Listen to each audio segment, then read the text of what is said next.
Welcome along to the Spearo Diaries podcast with Laura and Elise, two mermaids chatting about spearfishing and ocean adventures. This episode, we catch up with our spearfishing fundamentals mate at our local after-training watering hole for a cold one, so please excuse the background pub noise. We had such a quality chat with this energetic human. We feel like we didn't even cover half of what we could have with him. But let's dive in to hear from Aida instructor, epic Spearo, dive guru, fish fizzer, the man himself, Rob Harrison.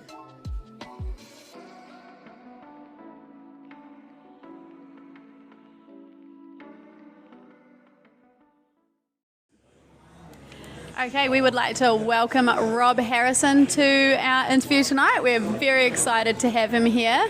Rob has been an amazing person in me and Laura's journey. He has taught us so much through spearfishing fundamentals. And he's taken us on Aida courses, so we did our Aida course together, and that's where me and Laura first bonded, Aida 2. Also and then took me out on my first actual real boat dive, actually, and I don't know if you knew that at the time. First time on a boat, and my first blue mau with you, actually. Yep, and I just recently did Aida 3 with Rob. So yeah, we just love you around, and we love your energy, Rob, and we just appreciate who you are, and we just want to ask you some questions tonight. And we've talked him into it. He's got a dive tomorrow, but we've been at training today, so we've conned him into having a little chat to us at the pub afterwards, after a training session at the pools. And there's actually quite a lot of stuff that we kind of know about you, and then there's things we probably never, bothered to slow down and ask and listen to. So yeah, we're kind of looking forward to finding out some stuff about you that we don't know and sharing your story with our listeners. So welcome. Nothing like some beer and nachos to bribe someone to come for a podcast. Nice. Exactly. Anytime. So I guess cracking into it, we wanted to ask you whether you have a specific memory of the ocean that's impacted your life in a big way, or the spearfishing journey in a big way. I guess growing up, I've been lucky enough. My grandfather in the 60s, he bought some land on Great Barrier Island, a decent chunk of it actually, and so it's kind of been in our family and in our blood for many years. And so I grew up as a young kid spending lots of time on Great Barrier Island and just snorkeling around the bays there and Hawaiian sling in hand. I mean, I don't know if Dad was watching me, but from about 7 or 8 years onwards, I'm pretty sure I was swimming in the bays on my own, chasing fish and pestering all of their red moki, and flounder and other bits and pieces. So that definitely was quite a foundation kind of thing and a key memory. I've got lots of others, but usually very barrier centred actually. A couple of years ago was also diving with orca, and I jumped in the water with Moss, a good buddy of mine, and he stayed by the boat. I swam out and he wanted to see if I got eaten before he jumped in. Classic Moss. And they came in and it was just almost a life-changing experience of actually seeing how majestic they were, and they came right in and I swam down and one went above me and one went under and to the side, and I actually got my first tattoo of an orca actually. I looked at that earlier and was like, wonder what the story is there. Yeah, no, it was actually really special, and they're just really majestic. If I had a spirit animal, it would be an orca. Nice. I can see that. How many do you think there would have been that day? Paint the picture a little. It was probably a pod of about 8 or 9, 8 or so of them, and there was an adult and a younger orca, and it was really cool. They just really come in, and you can just almost see the intelligence in the eye, actually, when they're checking you out. I keep reminding myself, I don't think there's been a fatality outside of captivity, so, it was totally fine. And then Moss came over, and, we had a really awesome time with the orcas. Wow. It was really cool. I guess starting out too, that sounds really very magical. Starting out on the pole spear must have taught you quite a lot. I actually didn't know that about you, but Barrier, I know it's a special place to you. Are you going there tomorrow? Yep, that's right. Yep. Been pretty full on at work, so I decided to stuff it. I'm going to take a day off. The weather looks good, and so Kerry Walden and I are going to head out.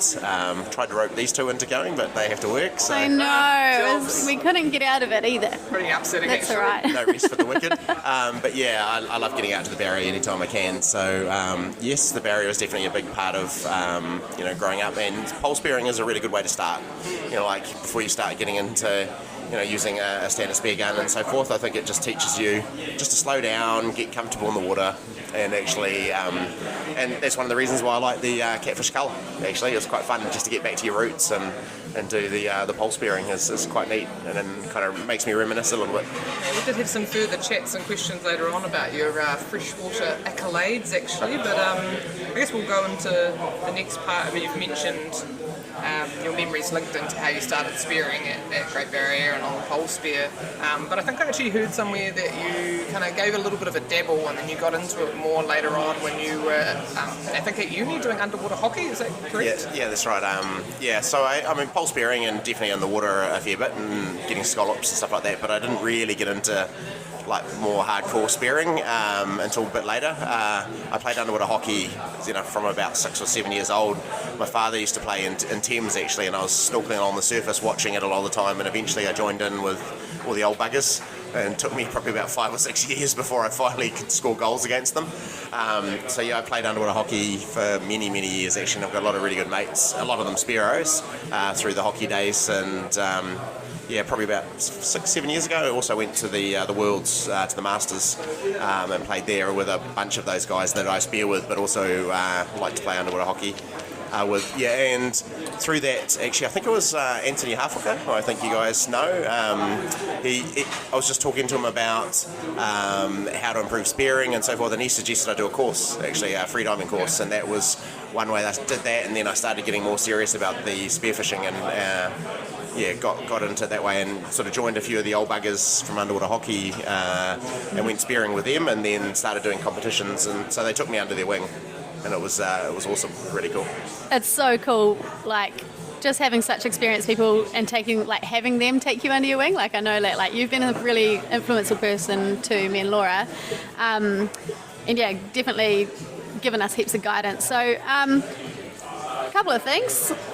When did you get your first gun? When did you upgrade from the pole spear, or not even upgrade, but when did you? Yeah, I think it was university. It was actually Darren Shields sold me. It was a very early Rob Allen gun. Nice. I can't even remember the brand. It was a trusty old 120, which was actually a really good steer.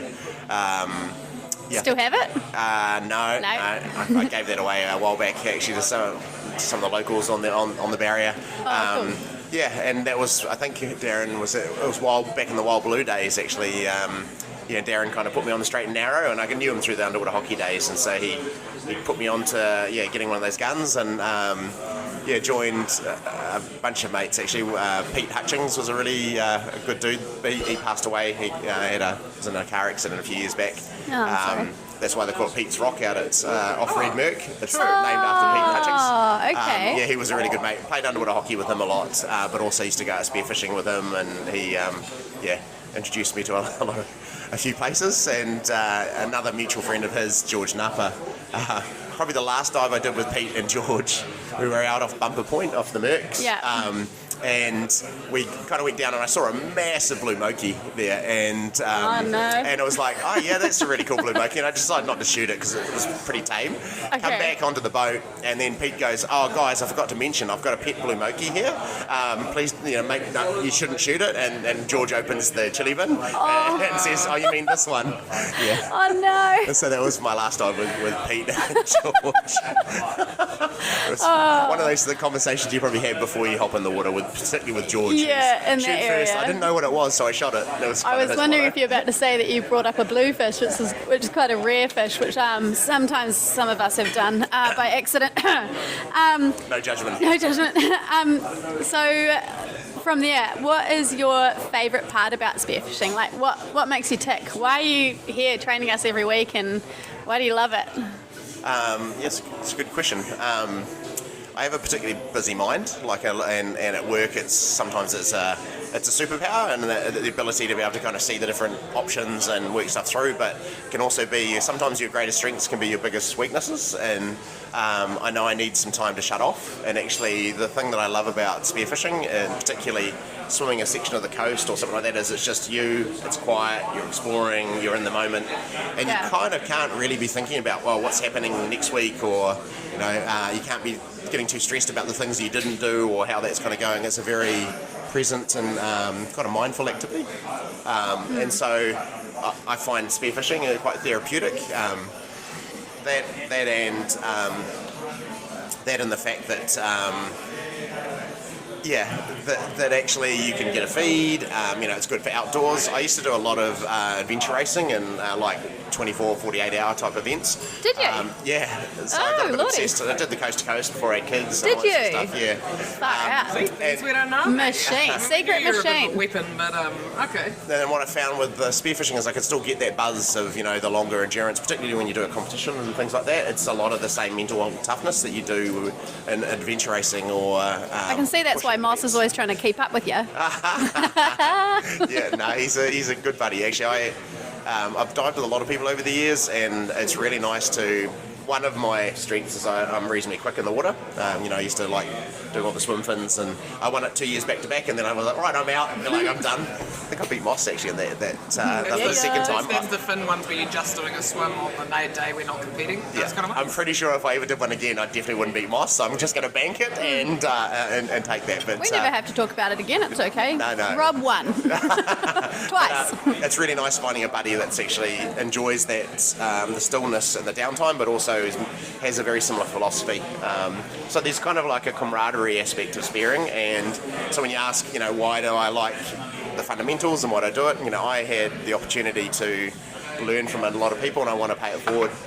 And a lot of why I started fundamentals, actually originally fundamentals was with Mike Smith and I started it, and it was a training kind of boot camp system. And then now it's morphed into being more of a kind of a peer club that we all kind of run and love and make it work. But I like paying it forward. I also I know what it was like learning about competitions, and I think that for some people it can be very daunting and not knowing where to start. Yeah. And so that was part of the other reason why I wanted to really invest in fundamentals is how do you provide people a safe way to train together and get fitter, but also if people want to do a competition or get more into spearing, how can you learn about that? And not in a competing with each other, but in a lifting each other up kind of way. Yeah. We found that with you hard allies, particularly with me being so new to it. We go from, I did the pool stuff and then I did a course, but you weren't like, oh, you have to do comps, but it was more like, you talked about that you were doing it, you talked about why you loved it, Elise talked about why she loved doing it, and that kind of got me interested in it. It wasn't because everyone in our club wanted to go and beat each other. It's more because it came up in conversation, you had some stories about where you went, who you were with, what fish were there, and I enjoyed that energy, and I kind of jumped onto that, and you were one of the people that got me sort of excited about comps as well. And, no one's ever made me feel like, oh, you're not good enough to compete. It's just kind of like, yeah, come along, have a go. And I've really appreciated that about you, because not everyone in the spearfishing world is keen on comps for a number of different reasons. But I really like that you bring that energy to it and that excitement of doing it. I mean, you've got, I can't even list them off, like all the different things that you've won over the years, or come second or come third in or whatever. But, Most recently second in Mercury Bay Open, and before that won the Catfish Cull. For those who heard us talking about it, one of our other episodes, the catfish cull at Lake Taupo is more the freshwater stuff, eradicating a pest species. But you've been involved in a number of those, like over a few years, where there used to be huge numbers of catfish, and it's actually, have you noticed that? Are you now seeing that when you go to the catfish cull, is actually the numbers have dwindled? Definitely there's less, which hopefully is actually as a result of how much we've been kind of reducing the numbers down. I've only actually done 3 of them before, and the one before that was actually when my son was, I think, about 11, 12, and we did the catfish cull together, and basically went to the cafe, had a bite to eat, hopped in the water, shot a few fish, went and got ice cream, went back into the water again, shot some more catfish, and he had a great time. And it was actually it was quite a fun day. We still got about 26 fish actually, and he shot most of them, so he's pretty happy with that. But vastly different when you're doing it with Moss, who when I think we were about 5 hours in, and I just needed to go and get a drink in the way. I was getting a bit dehydrated, and my shooting of the fish wasn't as accurate, and I was like, okay, I just need a pause. I hop back in the boat. He looks up at me and he goes, "Get back in the water, you pussy." Sounds like when I dive with Elise, and she's like, "What do you mean you need a Musi bar and a sip of Powerade? We've got swimming to do." There's always something with Laura, eh? God. I did take a little bit of joy from the fact that I said, well, I'm 6 fish ahead of you right now, so shut the fuck up. Yeah, exactly. I mean, different things work for different people, but you obviously enjoy the competitive part, saltwater and freshwater.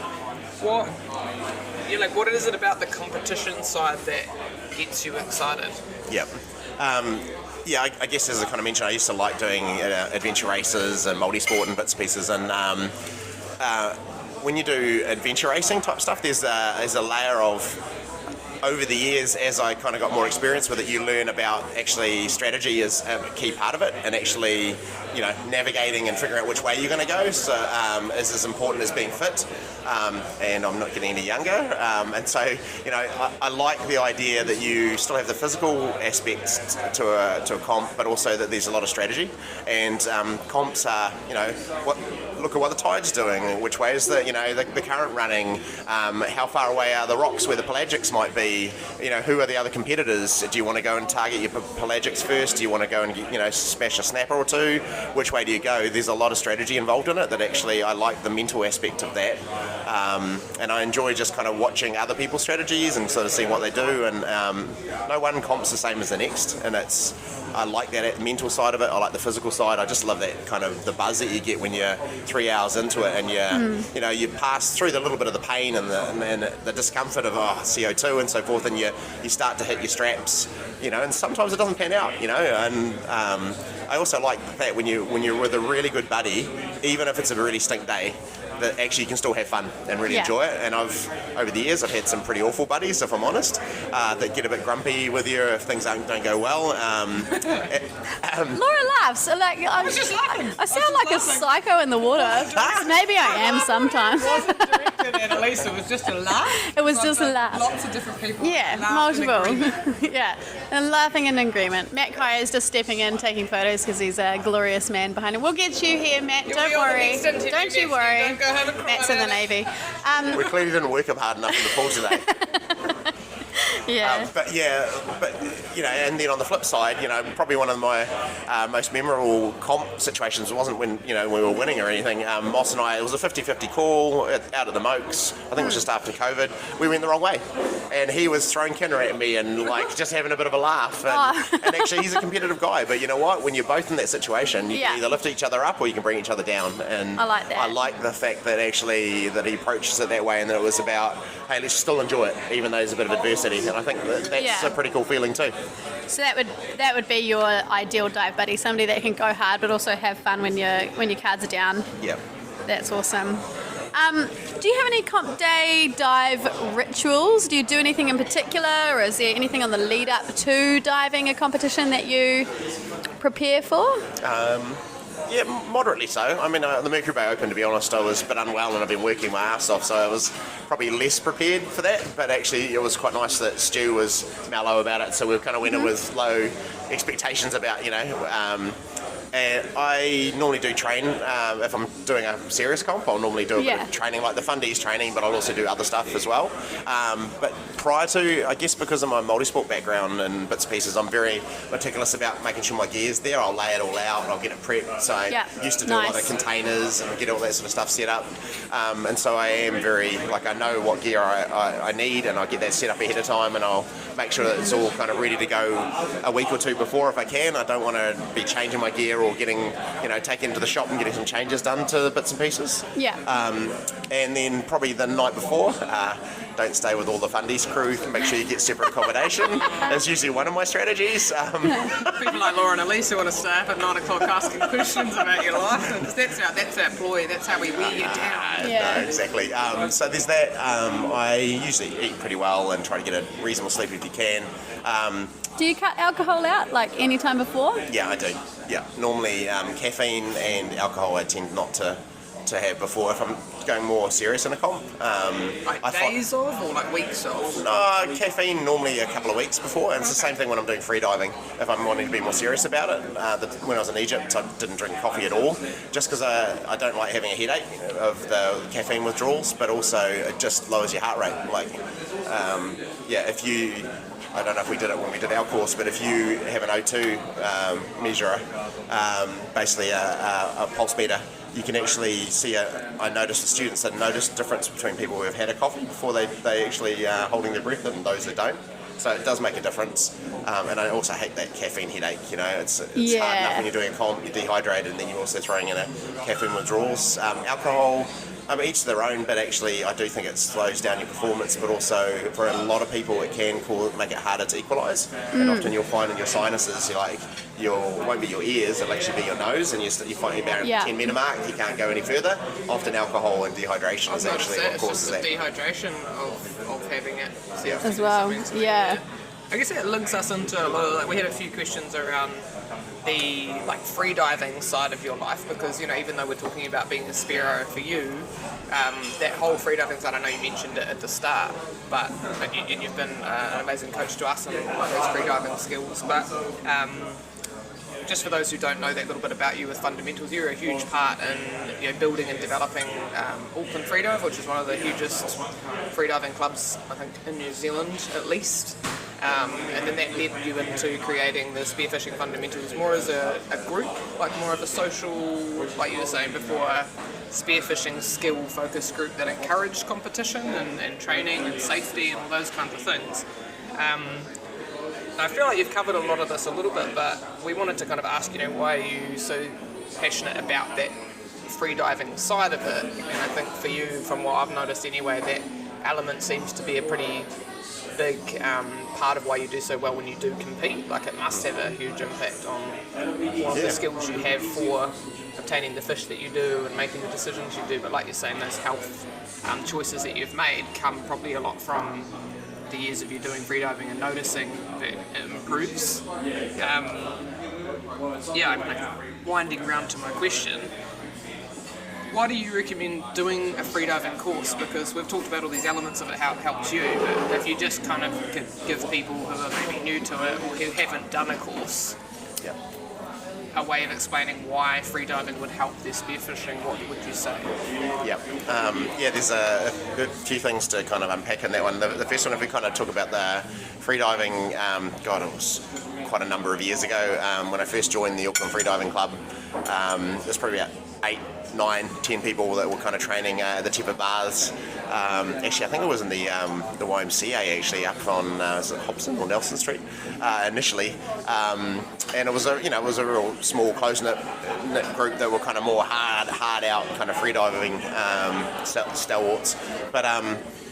And then I kind of, a lot of the work that I do, corporate type bits and pieces is actually about building up teams and getting ways of working in and kind of getting better structures in teams. And one of the things I've noticed in clubs, whether it be underwater hockey or freediving or fundamentals, is when you add, it's like you don't want to over-engineer the structure, but you do need a little bit of structure in order to get enough of a core going. And then if you can do it in the right way, the team or the club can actually get a momentum going in its own right. Probably some lessons there in the Auckland Freediving Club that maybe I made it too much about 1 or 2 people keeping stuff going and organising everything for everybody else. And so I was secretary for about 4 or 5 years, and we grew that club, myself and a couple of other awesome peeps. They used to train actually in fundies right back in the early days of Braden Lynch and Elliot Dunn and co. That we kind of helped grow the Auckland Freediving Club from 10 into 150 plus people, and it was actually through structure, and I could see how that adding a bit of structure and a bit of support and actually bringing people in and providing an induction process and so forth, how that can help people and grow a club. And I want to do fundies a little bit differently. Initially it was Mike and I providing training and we're charging people for X amount, but then it wasn't really what I wanted to do with fundies. I wanted to be more of a club in inverted commas, but of people that actually had their own momentum and kind of it looked after itself, and it was just really good people that supported and grew. And the reason why I think so coming back to your question about freediving is I've helped a lot of people go out spearfishing and learn how to spearfish, and one of the things I've noticed is people that have actually done a course or joined a group like Fundies or Auckland Freediving Club and have learned the fundamentals of freediving, i.e.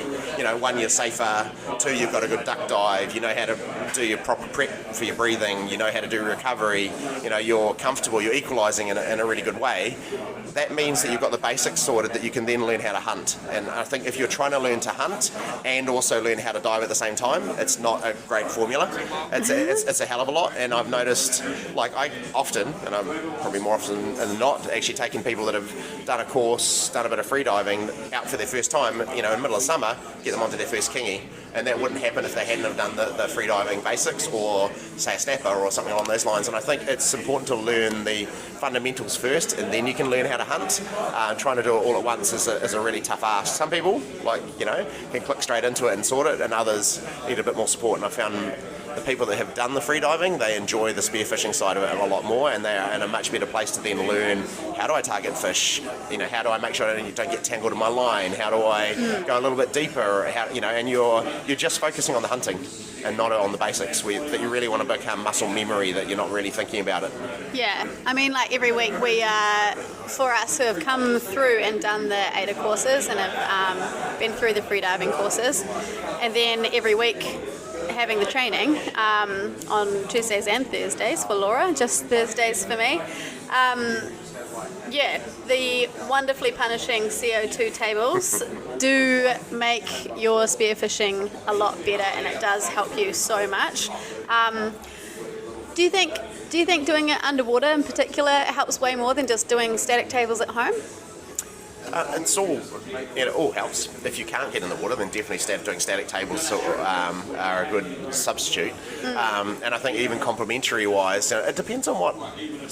The thing I like about competitions is actually there's no one singular strategy that actually wins it. If it was always all about depth, then Mullins would win every single comp all the time. Yes, he won the clean up in the depths. Yeah, exactly. But actually, the fish sense, I think, is as important as in some strategies being able to swim faster to a rock, and actually getting there quicker is also important. So there's so many different facets of what makes you competitive as a Spearo, and you've got to kind of find the thing that works for you.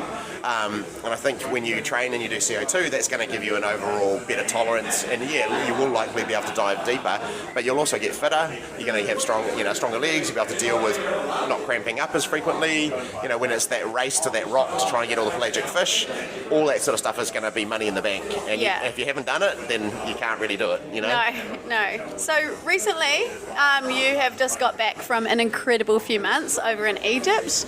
Can you tell us a little bit about that, including how deep you got to? Because I heard that you cracked some of your own records there, and I hear you had a lot of fun. So can you tell us about that? Yeah, I guess I'm kind of at that stage where my kids have left home now, and so I have a bit more flex. And so after 5 years at my job, I decided actually it was time for a bit of a break, and I've always wanted to go to Egypt. So the guy that taught me actually how to freedive and was my instructor is John O'Sunnix, who's an awesome Kiwi guy from Ngarawahia. He also runs Blue Elements comp out in Dominica, and he's in Hawaii a good chunk of the time. He's just a lovely guy, and I've learned a hell of a lot from him. He has always been in my ear going, go to Dahab, and I was like, yeah, and he went for what he thought was going to be a few months and ended up staying a couple of years. And so I was just chatting to him actually close to the time when I was finishing up at the job I was doing, and he was like, go to Dahab, and I was like, you know what?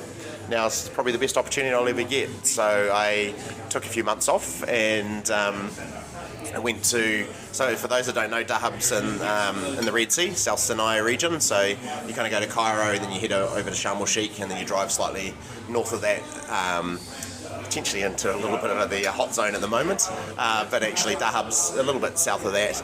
But it's just an amazing place. It's kind of a little bit of a oasis away from, touristy type bits and pieces. It's definitely changed over the years, but it's kind of a sleepy place. But it's predominantly free divers, scuba divers, windsurfers and foilers and so forth.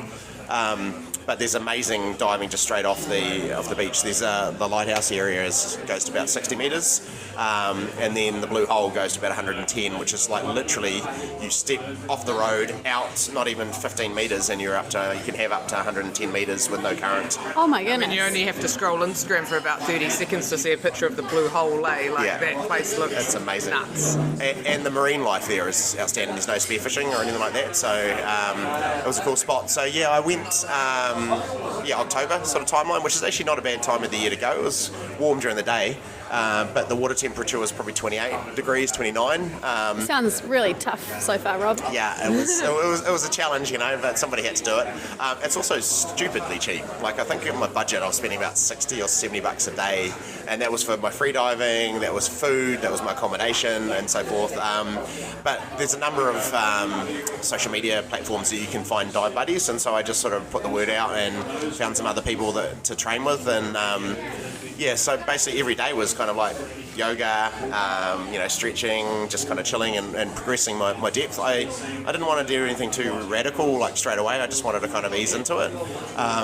And funny enough, actually, I didn't intend to run any courses, but the people I was training with, they then were like, "Oh, you're an Aida instructor," so I started running courses for them on the side, and then that started gathering momentum, which was never the plan. But I basically got to a point where it was like course after course that people were like, "Oh, can you run an Aida course for me?" And it was great. I'm on holiday. Yeah, I'm on holiday. Are you telling me to do Aida 4? I need to come to Dahab with you? You definitely do, yeah, 100%. But actually, what I found is my own training started to suffer, and I kind of reminded myself why I was there.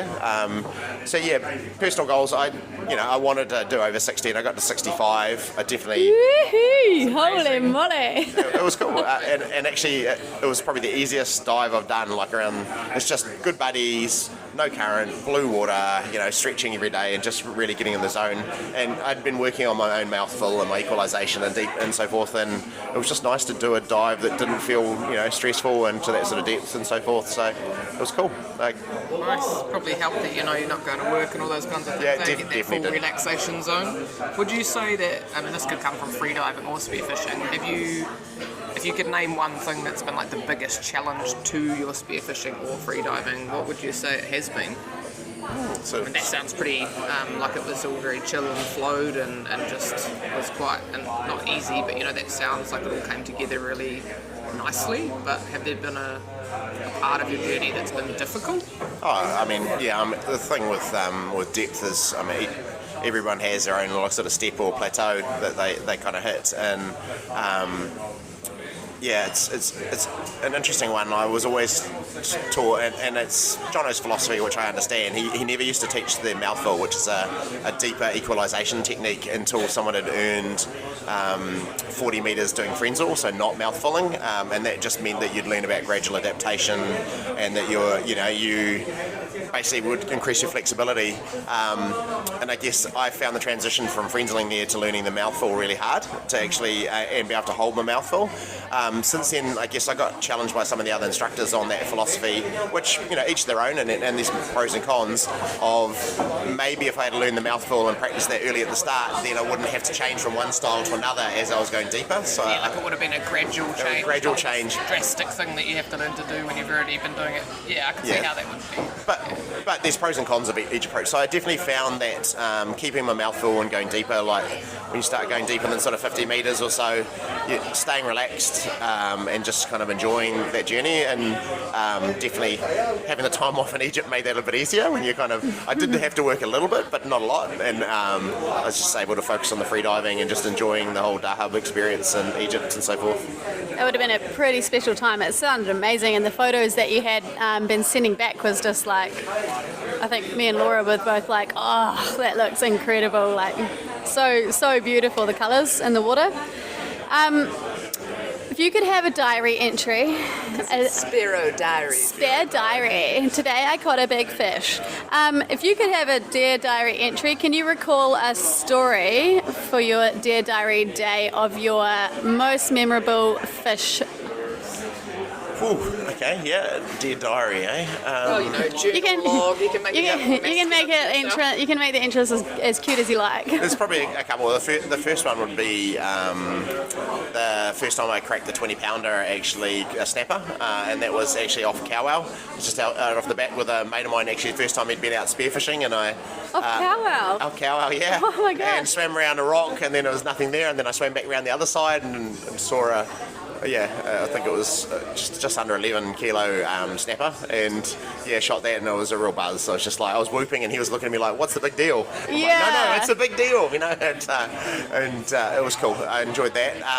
But probably on the other side, the biggest kingy I got was 43 kilo, and that was 43. Yeah, that was off Little Barrier. Hey. Why you love barrier so much? No, that was Little Barrier. Couple of secret spots on Barrier, hey? And so I basically on the southern kind of weed line, my mate Craig and I was there with George, who I mentioned earlier, and I just decided I want to do a decent swim, and so I swam that whole of the weed line from the eastern side all the way to the western side, and halfway across a big school of kingies came in, and I was on my own because we kind of split up at that point, but it's, for those that have dived Little Barrier, it's very, very sharky, and so I was quite conscious about if I shot something then there was high chance of sharks coming, and so basically a big school of kingy came in. I could see some stonkers at the back, so I shot one, and it was a good holding shot, but it wasn't one that actually stoned it or hit it near the spine, and it bloody towed me around for 17 minutes. Like, I looked at my watch and it exited the dive, and it was going straight out towards Auckland, and it just towed me, and I was like, oh well, I guess I'm moving away from the sharks. And eventually I managed to tire it out enough that I grabbed it, and then so I stabbed it, basically ickied it, and then I was like, oh shiz, how am I going to get this back to the boat, because I had to swim back without the sharks getting it, so I brought it right into the shore, and I basically stayed in about half a metre of water, like holding on to the fish, like make sure nothing got back to the boat, and there weren't any scales on the boat that actually... You could have just compared it right to yourself, and be like, it's exactly half of me, yes, solid, that thing's huge. And Craig only had scales that went to 25 kilos, so I was like, stuff it. So I ended up cutting the fish in half so that I could actually weigh it. So I weighed the first half, and it was about 23, 24 kilo. I was like, okay, this is going to be a decent fish. And then I turn around, and George Napa, who's an awesome dude, he's from the Cook Islands, he'd cut a wedge out of the kingfisher the other half, and he was eating it raw. And I said, well, bro, at least let me weigh it first. Oh, and he's got the kingfisher's mouth. So, managed to... Spit it out now, George. Spit it out and put it on the scales, bro. Yeah, and so that was the 43, and it was quite a cool feeling to actually... All right, that would have been massive. Yeah, so that was definitely a good Dear Diary kind of moments. That was cool. Yeah, that one you're going to hold in there forever. I was wondering if it might have been last year when you were sending pictures of you on a helicopter, going out helicopter crayfishing, Yeah, a couple of moments like that. Good, that underwater hockey buddy of mine, Ray, he's a chopper pilot, and so every now and again we do trips over to the barrier and chopper into a beach and then do some spearfishing. Definitely pretty glamorous. Might ruin you a bit for boat trips though. Yeah, okay. So have you got any funny stories? Funny stories? You've got plenty of funny stories, I'm sure, but are there any that stand One out? that I could remind you of if you're stuck, but okay, go. This sounds good. Laura, This sounds good. Remind me. I don't know why I remember this so well, but every time now on a comp, if I go to get my water bottle out of my float boat, I remember this story. But you don't have to share that one. But I'll share it. Yeah, it was actually that same comp at the Moats. Actually, when Moss and I would swim. We were on Fannel Island, is where the comp zone started, and it went out to, you could go to Navier Rocks, and so we swam out to there, and we'd been out there for most of the day, and one of the things that I often find in competitions is it's hard to stay hydrated, and so my multi-sport background, I decided I was going to rig up a camelback system where basically the straw was coming out the top of the float boat so that we could just keep drinking all day. Great idea. It worked. Great idea. Worked really well. It was awesome until the last hour and a half where I was like, I'm getting a bit thirsty, I really need a drink. And we'd had a few fish on board, actually a decent sized kingy that we'd had to cut a little bit to fit into the float boat. And so there was a lot of blood sitting in and a bit of a slurry sitting in the float boat. Cool. And what I didn't know was the straw on the camelback had actually disconnected and was sitting in the slurry. And so I took a massive swig of the camelback straw and inhaled a whole bunch of salty bloody goodness, of which Moss was just wetting himself in hysterics. Like, it was hilarious. We've been cooking in the sun all day. way. Oh, it was awful. And then I was like, I threw up a little bit, and then I was just dry reaching, but I was so thirsty. And then Moss was like, yuck. bad news, Rob, is we have to swim all the way over there to go get a blue mau mau. And so, I was dry reaching for about the next 3 or 4K of swimming with Moss. I don't think you're ever going to lose that flavour in your mouth, eh? No, Definitely not your competition secret then. No, no. not a winner. or maybe you tell people to put one of those in their float boats, to I'll do it again. get the other it team. actually is a sound strategy. Just maybe cable tie the hose on so it doesn't pop off. Maybe stick it on the top of the top. float boat, maybe? Exactly. I don't know. It's all character building stuff, I think. It's stuck with me because sometimes you get a bit of taste on the end of your drink bottle from certain things, and I just think about that. But gross. Yeah. You've told us so many different aspects. I'm sure we could talk to you.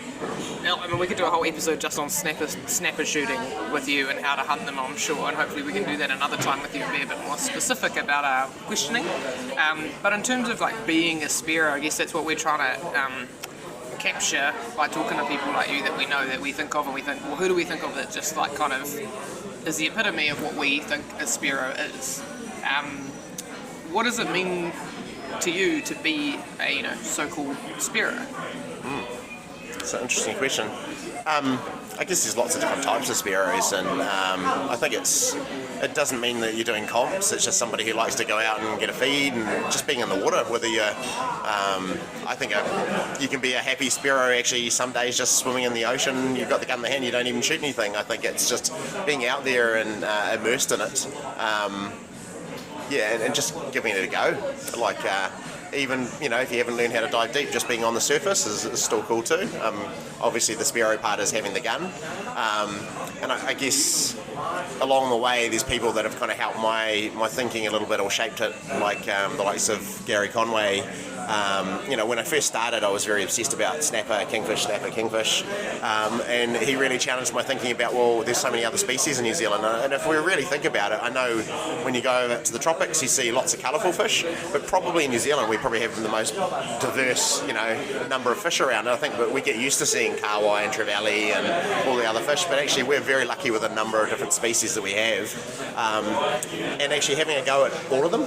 Gary really challenged my thinking about, in a day, don't just go snapper and kingies, go for koi's and go for kawai and go for trevally and just Cherokee, or even have a go at a golden snapper or just something like that, where it isn't about the numbers of fish, it's also about the experience and just going for a diversity of fish and actually having different experiences is kind of the diversity of hunting, diversity of hunting. Okay, that's an interesting thing, because there's not just one way to hunt. Like every species has a different way of hunting that you need to adapt to be able to get them. Terrain, different trevally, lying on the bottom waiting for them to come to you, that kind of thing. That's an interesting answer. You've got a huge wealth of experience and a huge wealth of knowledge since you were kicking on Great Barrier as a young wee boy with your pole spear. But if you could go back to when you first started spearing and give yourself one hot tip, what would it be? And it's not a plug because I'm a freedive instructor, but actually I would have definitely done a course much earlier. I think actually learning how to equalise properly, good duck dive, good technique, knowing more about breathing before the dive, after the dive, also how to, from a safety standpoint, I was a bit oblivious. What happened if one of my buddies had a problem? Would I know how to rescue them? And on the other side, would my buddies also know how to rescue me? And so definitely I would give myself that advice, and there's a lot of really good providers out there that run courses, whether it's Mike doing his intermediate breath hold course, or Kerry does a great one through Paddy. Who will get on the show very soon. It's very exciting. And the Aida framework is really good. The Mochlov is really awesome. There's a lot of good options and a lot of really good instructors around there, so I would definitely do a course, and I think there's not a lot of downside to it. You'll be safer, you'll enjoy it more, and I think if I had done that earlier, then I think I would have been a much better spearo earlier, and I probably would have actually had a crack at a comp earlier and not being so intimidated by it. What's the worst that can happen? A lot of the time when we're doing spearing, what we're doing, it's you versus you and being out there, and I think it doesn't really matter if someone gets 20 fish and you only get 3. Well, you got 3 fish, that's awesome. It's even just being part of it, just being part of the chats afterwards, and going to see his certain area that you've never swum in. I mean, even if, like you say, you don't go real hard and don't get any fish, it's still an amazing time. Yeah, exactly. Yeah. Well, yeah, different fish. If you could pick, I know you've talked about New Zealand has a number of species, and you've said you used to be really hyper-focused on snapper and kingies. Yeah. If you had to pick, though, a favourite species to hunt, and it doesn't have to be just in New Zealand, what would you say? Definitely, I mean, I enjoy kingies and snapper and so forth, but actually overseas, I enjoy targeting dog-toothed tuna, just because they are stronger than kingfish. They, I think Gary once described, I think he shot like a 60 or 70 kilo doggy, and he said to me it was like shooting a moving bus. And the first time I shot one, it was like, holy crap. This is what he means. Yeah, this is what he means, and it's, it's intense. So, and they taste fantastic. It's tuna, so from a hunting perspective, from the diving a bit deeper and so forth, they're definitely one of the favourites. Wahoo, for similar reasons, they're fast. So I enjoy shooting them. What kind of depth are you needing to get a doggy at? 20, 30. Some people get them shallower, but typically in Fiji and Tahiti and so forth, that was kind of around the 20, 30 kind of metre mark. Okay. But yeah, it's just a really cool experience. The first time I shot it, though, I just could not believe how much power they had, actually. I was pretty naive about it. But in New Zealand, I also enjoy just getting John Dory and, just golden snapper are fun too, I think one of my favourites was actually on a shore dive on the barrier with a few mates. Actually, a mate of mine was a airplane pilot, and he chartered a plane for the weekend, and we all flew over, and we didn't have a boat, so we just shore dived, and I got my first golden snapper actually off a shore dive, which they thought was bloody ridiculous. I think that's ridiculous. I mean, people say you don't see them very often now. So. Yeah. And for people that may not be from New Zealand, golden snapper kind of sit below 30 metres, is that right? Sometimes you find them higher up, but... This guy was about 25, just on the weed line. That's probably why we don't see them, Laura. I mean, I'm not looking for them. I'm not interested. I'm not interested. I'm so interested. It's very far off in the future for me, but I would froth to eat. The day we see one, we'll just probably shock it. I was going to say a doggy. Even if I saw a dog to turn it in the water, I think it'd be life tick. Yep. And so would that be your favourite fish to eat as well? Probably John Dory is actually one of my favourite fish to eat. The flavour is just amazing. But yeah, definitely any of the tunas are great. I have pretty fond memories from my 40th. A mate of mine, Kane, and I went to Tahiti, really remote sort of spot, and we got wahoo and a whole number of other species and bits and pieces, and just the way that the chef back at where we were staying prepared the wahoo with that sort of blend of French Polynesian style. Oh, it's delicious. It was probably my raw garlicky kind of ceviche sort of style. It was just amazing, really good flavour. Speaking my language. Yeah. How would you eat your JD? I usually just pan frying it. Actually, I'm pretty simple with that. Yeah. Cool. I've actually never tried John Dory yet. I saw Elise get her first too, but I don't know how I ended up. But I didn't get to try it. I used to be a firm believer that everyone was just photoshopping John Dory into their photos, because I was like, there's no chance that these are actually real. And then I finally saw one after ages. I was like, oh, there it is. So tricky little guys. We've probably taken up a lot of your evening, post-work, post-training, and pre-going for a dive tomorrow, which I'm still dark at myself about for not wagging school. Not that you would. Is there anything else that you sort of would want to mention or talk about? I think it's really great what you guys are doing. I think it can feel very daunting and inaccessible to have a crack at spearfishing and doing comps and bits and pieces, and I think actually it's cool. It's really an awesome thing that you're doing, and actually making it more accessible, showing that hey, it's a really fun thing to do, and it actually just get in, give it a try, listen to the podcast, come and have a chat to you guys. Yeah, and so anytime. So it's really awesome. We appreciate people like you. We're not experts, but we do like talking, and we do like talking about spearfishing, so it works out. It's actually been really nice. I think the bit I was most excited about with chats with people like you is often we are in big groups and people are tired tired after a dive or about to go to bed because you're going on a dive, and it's nice just about to have that kind of one-on-one / two-on-one chat with some of these people like you that we spend so much time with, and just to hear a little bit more about your story and kind of go over a few things and constantly adding to our little basket of knowledge about spearfishing. So thank you, Rob. Appreciate you. Thank Appreciate you lots. Awesome. Cool. On to our next dive. Cheers for letting two Kiwi mermaids fill your ear holes. Next week, we'll have another juicy ocean-filled spearfishing chat for you from us here at Spearo Diaries. Please pop a comment on Spotify or Instagram if you liked our episode. Toodles! Toodles! Toodles.